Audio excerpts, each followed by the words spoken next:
உண்மையான காதல் என்று ஒன்று உள்ளது. காலம் கடந்து போன பின்பு மண்ணில் வாழ்வது. காலம் எந்த கைப்பிடிக்குள் மாட்டிக்கொண்டது.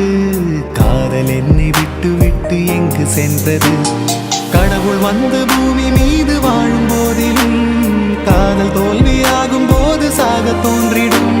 காதல் இன்றி பூமி மீது வாழ நேர்ந்திடும். கொஞ்ச நேரம் கூட நரகம் போல மாறிடும்.